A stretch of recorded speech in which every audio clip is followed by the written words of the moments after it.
హేమా ఎట్లా అందరూ నేనైతే మస్తున్నా మీ అందరూ కూడా మంచిగా ఉన్నారు అనుకుంటున్నా. సో ఈరోజు వీడియో వచ్చేసి బయట నచ్చింది తింటూ ఫ్యాట్ లాస్ చేయొచ్చా అనే డౌట్ చాలామందికి ఉంది.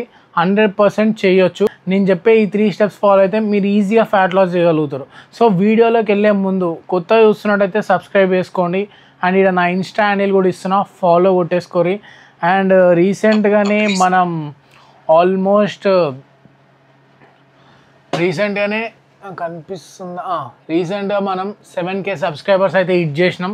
సో ఈచ్ అండ్ ఎవ్రీ సబ్స్క్రైబర్కి లైక్ నాట్ ఏ సబ్స్క్రైబర్, ఇక ఫ్యామిలీ అనుకోవాలి. ఇక ఎందుకంటే వాళ్ళు గట్టిగా సపోర్ట్ చేస్తారు కాబట్టి వాళ్ళందరికీ థ్యాంక్ యూ. ఇంకా నన్ను ఇట్లనే గట్టిగా పుష్ చేయాలని మనస్ఫూర్తిగా కోరుకుంటున్నా. ఎందుకంటే మీరు ఎంత గట్టిగా పుష్ చేస్తే నేను అన్ని మంచి వీడియోస్, ఎట్లాంటి వీడియోస్ అయినా రిలేటెడ్ టు ఫిట్నెస్, ఎంటర్టైనింగ్ అన్నీ చేయగలుగుతా అనమాట. సో వీడియోలోకి వెళ్ళిపోతాం. నచ్చింది అనుకుంటా ఫ్యాట్ లాస్ చేయొచ్చా? ఎస్ చేయొచ్చు అని చెప్పిన కదా. ఆ 3 స్టెప్స్ ఏందో నీట్గా చెప్తా, మంచిగా ఎక్స్ప్లెయిన్ చేస్తా. ఆ 3 స్టెప్స్ని కరెక్ట్గా ఫాలో అయితే మీరు మంచిగా ఫ్యాట్ లాస్ అవుతారు వితౌట్ మెయింటైనింగ్ ప్రాపర్ డైట్. అంటే ప్రాపర్ ఇట్లా క్యాలరీస్ ట్రాక్ చేసుకుంటా ఇట్లా తినాల్సిన అవసరం లేదు. సో ఫస్ట్ థింగ్ ఒకటి చెప్తున్నా, ఇలా చేస్తే లైక్ ఫ్యాట్ లాస్ అయితే చేస్తారు, కానీ తోపు లాంటి బాడీ, తోపు లాంటి ఫిజిక్ వస్తుంది అంటే అది మాత్రం రాదు. కానీ మీరు డీసెంట్గా మంచిగా ఏ షర్ట్ వేసుకున్నా నీట్గా కనపడేలాగా హెల్ప్ అయితే చేస్తుంది. సో ముందే చెప్తున్నా డిస్క్లైమర్. ఎందుకంటే అరే నాకు కండలు వచ్చేస్తా అని ఎక్స్పెక్ట్ చేస్తారు, అవేం రావు. సో వీడియోలోకి వెళ్ళిపోతే ఫస్ట్ స్టెప్ 1కి వెళ్ళిపోతాం. స్టెప్ 1 ఏంటి అంటే జిమ్కి వెళ్ళి మంచిగా స్ట్రెంత్ ట్రైనింగ్ చేయడం. సో స్ట్రెంత్ ట్రైనింగ్ చేయడం ఎందుకు అంటే కార్డియో, చాలామంది జిమ్కి వెళ్ళగానే కార్డియో చేస్తారు. సో ఫస్ట్ అయితే కార్డియో చేయకండి, ఫస్ట్ వెళ్ళగానే స్ట్రెంత్ ట్రైనింగ్ చేయండి. అంటే వెయిట్స్ లిఫ్ట్ చేయడం. ఎందుకంటే మీరు కార్డియో 20 నిమిషాలు చేస్తే ఆడనే మీ ఎనర్జీ మొత్తం వేస్ట్ చేసుకుంటారు. అదే ఎనర్జీ మీరు వర్కౌట్స్లో పెడితే గట్టిగా లిఫ్ట్ చేస్తారు, గట్టిగా క్యాలరీస్ బర్న్ చేస్తారు కంపేర్ టు కార్డియో. సో ఈ యొక్క విషయం గుర్తుపెట్టుకోరి. First strength training. Second step వచ్చేసి కార్డియో. సో ఇప్పుడు కార్డియో ఎప్పుడు చేయాలంటే వర్కౌట్ అయినాక చేయండి. నేను చెప్పే విధానంలో చెప్తున్నా, నా తరీకాలో చెప్తున్నా. సో కార్డియో వర్కౌట్ అయినాక చేయండి.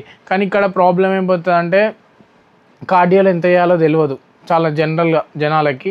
ఇంకోటి ఏంటి అంటే అందరికీ కుదరదు కార్డియో చేయడం. అంటే ఇప్పుడు వర్కౌట్ చేయడమే కొంతమందికి అరే హెక్టిక్ అయిపోతుంది, దాంట్లో కార్డియో చేయడం ఇంకా హెక్టిక్ అయిపోతుంది. సో కార్డియో చేయలేరు. అంటే కొంతమంది స్టూడెంట్స్ కానీ ఐటీ గైస్ కానీ బిజీ స్కెడ్యూల్ ఉంటుంది కొంతమందికి లైఫ్లో.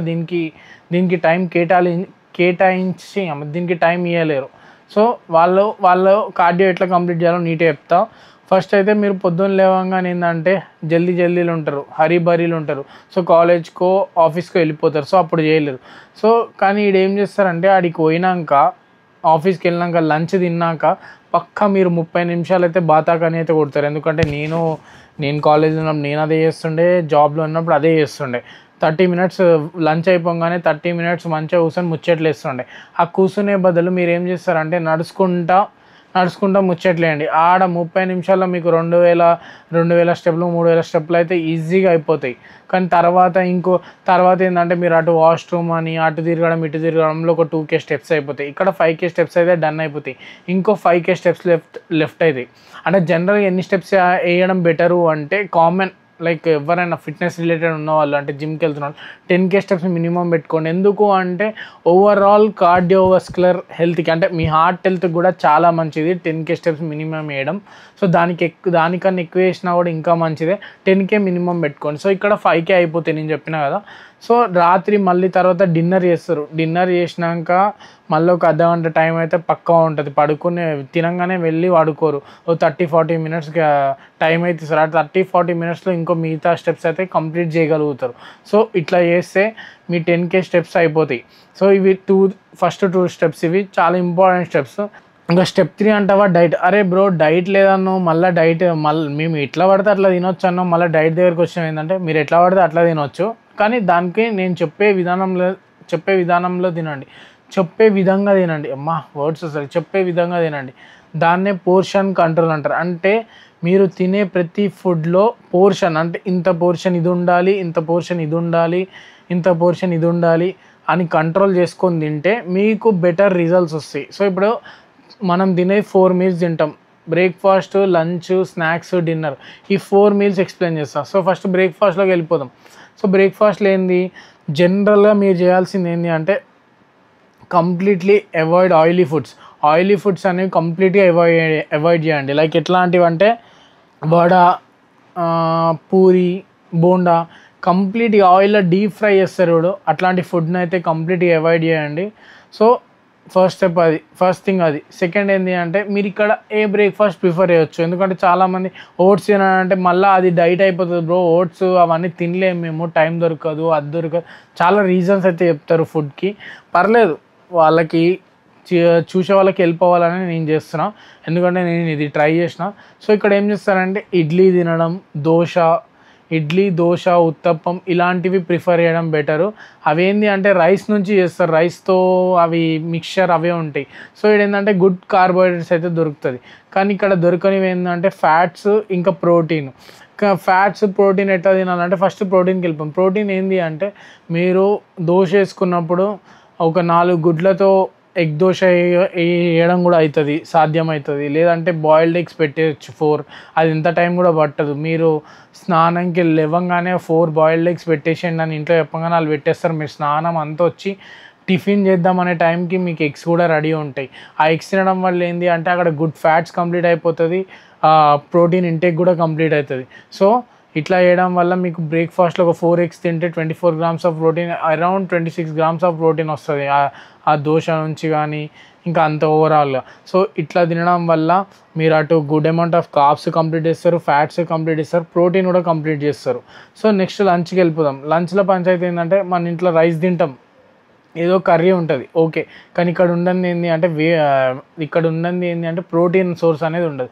ప్రోటీన్ సోర్స్ మళ్ళీ ఎగ్స్ తినండి అంటే బ్రో రోజుకి ఇన్ని గుడ్లు తింటేనే మాకు అవ్వదు, మళ్ళీ ఇంకా గుడ్లు అంటే అవ్వని పరిస్థితి అని అంటారు చాలామంది. ఇక్కడ మీరు చేయగలిగింది ఏది అంటే వే ప్రోటీన్ ఒకటి క్యారీ చేయవచ్చు. సో నేనేం చేస్తున్నా అంటే నాకు లంచ్లో, నేను హాస్టల్ ఉన్నప్పుడు లంచ్లో నాకు రైస్ ఉంటుండే, కర్రీ ఉంటుండే, ఒకటి ప్రోటీన్ సోర్స్ ఉండకపోతుండే. అప్పుడు నేను ఎగ్స్ పెట్టుకోవాలంటే మళ్ళీ లైక్ ఆఫీస్ నుంచి వస్తా వెంటనే ఎగ్స్ పెట్టడానికి ఒక 30 minutes పడుతుంది, ఎగ్స్ పెట్టుకోలేను. సో ఆ టైంలో నాకు వే ప్రోటీన్ అనేది చాలా హెల్ప్ చేసింది. వెంటనే స్కూప్ వేసి వాటర్లో మిక్స్ చేస్తే 25 grams ఆఫ్ ప్రోటీన్ వచ్చేస్తుండే. సో అట్లా నేను వే ప్రోటీన్ తీసుకున్నాను. కానీ ఇక్కడ నాలాగా అందరూ వే ప్రోటీన్ ఎఫర్ట్ చేయలేరు. కొంతమంది వే ప్రోటీన్ వద్దు అనుకుంటారు. సో వాళ్ళు ఏం చేయగలుగుతారు, సోయా చంక్స్ ఏదైనా కర్రీ ఏమనొచ్చు, లేకపోతే మన ఇవి ఉంటాయి కదా, ఇవి శనగలు అవి ఉంటాయి కదా, దాంతో కూడా కర్రీ చేయవచ్చు. కానీ ఇక్కడ ఏంటంటే అందులో కంప్లీట్ ప్రోటీన్ సోర్స్ కాదు. ఇంకోటి ఏంటంటే చాలా తక్కువ ప్రోటీన్ వస్తుంది, అందుకని నేను అది కూడా వద్దంట. So try to buy whey protein, లేదంటే సోయా చంక్స్ అయినా తినొచ్చు ఒక 50 grams, దానికన్నా ఎక్కువ వెళ్ళకండి. ఎందుకంటే అందులో కంప్లీట్ ప్రోటీన్ రాదు మీకు. అందులో 25 grams ఆఫ్ ప్రోటీన్ వచ్చాయంటే దాంట్లో 18 grams వస్తుంది కుక్ చేసినాక, అంతా అయినాక. బయోఅవైలబిలిటీ తక్కువ ఉంటుంది. సో మీరేం చేస్తారు అంటే సోయా చంక్స్, నన్ను అడిగితే best option whey protein. In case మీకు వే ప్రోటీన్తో ఇది ఉంటుంది, అమ్మో అది ఇట్లా తయారు చేస్తారు అని భయం ఉంటే మీరు పోయి గూగుల్లో కొట్టిన, చాట్ జీపీటీని అడిగిన, జెమినీ ఏఐని అడిగినా చెప్తుంది వే ప్రోటీన్ ఎట్లా తయారవుతుంది, వే ప్రోటీన్ ఎక్కడి నుంచి వస్తుందని అడిగినా కూడా అది నీట్గా చెప్తుంది. So that me doubts clear అయిపోతుంది. ఎందుకంటే ఇప్పుడు నేను చెప్పినా కూడా, నేను ఆల్రెడీ దాని మీద వీడియో కూడా చేసినా, కానీ చాలా వరకు ఇంకా అక్కడే స్టక్ అయిపోయారు. కనీసం ఏఐనైనా నమ్ముతారేమో, లేకపోతే ఎవరిని అడిగినా చెప్తారు వే ప్రోటీన్ అనేది 7 kg వస్తుంది. సో ఆడ 25 grams ఆఫ్ ప్రోటీన్ అయిపోతుంది, కార్బోహైడ్రేట్స్ అయిపోతుంది. ఇక ఫ్యాట్స్ అంటావా, ఇప్పుడు స్నాక్స్కి వెళ్ళిపోయాం. ఫ్యాట్స్ అంటావా, ఆ ఫ్యాట్స్ తీసుకెళ్ళి స్నాక్స్లో యాడ్ చేయొచ్చు. ఎట్లా అంటే ఇప్పుడు స్నాక్స్లో ఏంది అందరు చేసేది, స్నాక్స్లోనే మిస్టేక్ చేస్తారు. ఎట్లా పానీపూరి అని, సమోసా అని, ఎగ్ పఫ్ అని, చికెన్ పఫ్ అని, ఎక్కడ దొరకని చెత్త మొత్తం ఆ స్నాక్స్లో దొరుకుతుంది. ఆ స్నాక్స్లో తింటారు. ఆ తినంగానే మీరు రోజు 3 meals తినేది ఆ స్నాక్స్. 3 meals తింటారు కదా, బ్రేక్ఫాస్ట్, లంచ్ ఇంకా డిన్నరు. ఆ 3 mealsలో వచ్చే క్యాలరీస్ ఒక స్నాక్స్లో తినేస్తారు మీరు. ఈ స్నాక్స్ వల్లనే మీరు చాలా వరకు లావ్ అవుతారు. ఈ స్నాక్స్ వల్లనే మీరు చాలా వరకు డ్రమ్ములాగా అవుతారు లిటరలీ చెప్పాలంటే. సో ఈ స్నాక్స్లో మీరు ఏం చేస్తారంటే స్మార్ట్గా చేయండి, ఫ్రూట్స్ తినండి. బెస్ట్ ఆప్షన్ ఫ్రూట్స్, లేదంటే బ్రెడ్ విత్ పీనట్ బటర్. ఆ పీనట్ బటర్ కూడా స్పూన్ అంత వేసుకోకుండా లైక్ హాఫ్ స్పూన్ వేసుకోవడం, ఎందుకంటే అది చాలా క్యాలరీ డెన్స్ ఫుడ్. సో ఆ పీనట్ బటరు, పీనట్ బటర్ ఇవి తినలేకపోతే ఫ్రూట్స్ తినండి. ఫ్రూట్స్ కూడా లైక్ ఈజీగా దొరుకుతాయి ఇంట్లో, జామకాయ అని, ఇవని ప్రతి ఒక్క ఫ్రూట్స్ ఉంటాయి. So best option fruits. With ఏదైనా ఆల్మండ్స్ అంటే మన కాజు బాదాం ఉంటాయి కదా, అవి దాంతో తిన్నారనుకో ఇక్కడ ఫ్యాట్స్ కవర్ అయిపోతాయి, fibre little bit of fibre కూడా కవర్ అయిపోతుంది.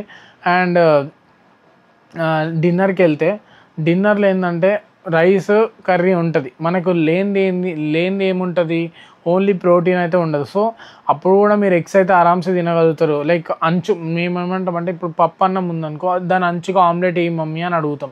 సో అట్లా మీరు ఆమ్లెట్ గీతో ఏమన్నారు అనుకో ఆమ్లెట్ అయిపోతుంది, 4 eggsతో ఒక ఆమ్లెట్ అయిపోతే అక్కడ 24 grams ఆఫ్ ప్రోటీన్, ఫ్యాట్స్, ఆ గీలో కూడా ఫ్యాట్, ఇక్కడ ఫైబర్ మిస్ అవుతుంది. లంచ్లో కూడా ఫైబర్ అది చెప్పడం మర్చిపోయినా, ఆ ఫైబర్ అనేది చాలా ఇంపార్టెంట్ మీ గట్ హెల్త్ డైజెషన్ కానీ. సో ఇప్పుడు ఫైబర్కి ఏం తింటారు, మీరు ఇంట్లో చేసిన కర్రీలకి వెళ్ళి వస్తుంది లిటిల్ బిట్ ఆఫ్ ఫైబర్, కానీ మీరు ఓట్స్ ఇలాంటివి ఏవి తినరు కాబట్టి మీకు ఎక్కువ అమౌంట్ ఆఫ్ ఫైబర్ కావాలి. దానికి ఏం చేస్తారంటే లంచ్లో ఒక క్యారెట్, ఒక కీరా, సేమ్ డిన్నర్లో కూడా లంచ్ ఒక కీరా ఒక క్యారెట్ యాడ్ చేసుకుంటే ఏంటంటే మీ కడుపు ఫుల్ ఉంటుంది, మీరు బయట తినకుండా ఉండడానికి కూడా మీ బాడీ అనేది ఆపుతుంది. సో ఇవి యాడ్ చేసుకోండి. ఇట్లా చేస్తే ఏమవుతుందంటే ఇదంతా పోర్షన్ కంట్రోల్ అంటారు దీన్ని. ఎట్లా అంటే ఇంత రైసు, ఇంత కర్రీ, ఇంత ప్రోటీను అంటే ఇంత పోర్షన్ అని తింటాం. సో ఈ పోర్షన్లో తినడం వల్ల ఏం అడ్వాంటేజ్ అవుతుంది అంటే నీకు తెలియకుండానే నువ్వు క్యాలరీ డెఫిసిట్లో తింటావు, అంటే తినాల్సిన దానికన్నా తక్కువ తింటావు. అటు వర్కౌట్ చేస్తావు, కార్డియో చేస్తావు, ఇక్కడ చాలా వరకు క్యాలరీస్ మంచిగా బర్న్ అయితే. ఇంకోటి ఏంటి అంటే క్యాలరీస్ అనేవి మంచిగా బర్న్ అయితే ఇంకోటి ఏంటి అంటే నీ మజిల్ బిల్డ్ చేయడానికి కూడా హెల్ప్ అవుతుంది. ఎందుకంటే నీ ప్రోటీన్ అనేది కూడా ఇప్పుడు నేను చెప్పిన ప్రోటీన్ అదే బ్రేక్ఫాస్ట్, లంచ్, ఈ డిన్నర్ ఇట్లా తినడం వల్ల ప్రోటీన్ కూడా హిట్ చేస్తావు, అటు మజిల్ కూడా బిల్డ్ అవుతుంది, ఫ్యాట్ లాస్ కూడా అవుతూ ఉంటావు. నీకు తెలియకుండానే నువ్వు ఇవన్నీ చేస్తావు. కానీ ఒక టైంకి ఎప్పుడైతే నీ బాడీ అనేది చేంజ్ అవ్వడం స్టార్ట్ అవుతుందో అప్పుడు నీ కాన్ఫిడెన్స్ బిల్డ్ అవుతుంది. అరే చేంజ్ వస్తుంది నా బాడీలో అని నీ కాన్ఫిడెన్స్ బిల్డ్ అయ్యి నువ్వు ఏం చేస్తావు అంటే తర్వాత క్యాలరీస్ని ట్రాక్ చేయడం స్టార్ట్ చేస్తావు. అంటే ప్రతి ఒక్కటి జోక్కొని తింటావు, మెజర్ వేసుకొని తింటావు. సో అట్లా తినడం వల్ల రేపటి రోజు నీకు క్యాలరీస్ మీద ఐడియా వచ్చేస్తుంది. నువ్వు వేరేటోళ్ళకి ఇప్పుడు నేను చెప్పినట్టు వేరేటోళ్ళకి చెప్తావు. ఇవన్నీ నేను ఎట్లా చెప్తున్నా అంటే నేను అదే చేసిన. నాకు ఇప్పుడు వెయిట్ గెయిన్ చేయాలని ఉండే, ఎట్లా చేయాలని తెలియకపోతుండే, ఎక్కువ తింటుండే కానీ ఈ పోర్షన్లో తింటుండే ప్రోటీన్, ఫ్యాట్స్ ఇవన్నీ తింటుండే. తర్వాత నా బాడీలో చేంజెస్ వచ్చినాక నేను క్యాలరీస్ గురించి తెలుసుకున్నా. సేమ్ ఫ్యాట్ లాస్లో కూడా అదే చేసిన. సో ఇట్లా చేస్తే మీకు బెటర్ రిజల్ట్స్ వస్తుంది, బెటర్ బాడీ కండిషన్ వస్తుంది, నువ్వు సాటిస్ఫై అవుతావు. ఒక టైం వరకు ఎట్లా అంటే ఎంత బిజీగా ఉన్నా నువ్వు టైం ఇవ్వలే, ఈ జిమ్ నీ బాడీకి టైం ఇవ్వలేనోనివి తర్వాత నువ్వు నీ బాడీకి ఫస్ట్ ప్రయారిటీ ఇచ్చి టైం ఇస్తావు. ఇది మాత్రం పక్కా అన్నమాట. సో ఒకసారి ట్రై చేయండి. లైక్ ఇంకా ఇది ట్రై చేసినాక ఎట్లుందో చెప్పండి. అండ్ నెక్స్ట్ వీడియోస్లో కూడా బాడీ రీకంపోజిషన్, లీన్ బల్కింగ్, ఇంకా దీని ఒక డైట్ ప్లాన్స్, వర్కౌట్ ప్లాన్స్ ఇవన్నీ కూడా ఎక్స్ప్లెయిన్ చేస్తూ ఉంటా. కొత్తగా చూస్తున్నట్టయితే సబ్స్క్రైబ్ చేసుకోండి. మళ్ళీ కలుద్దాం.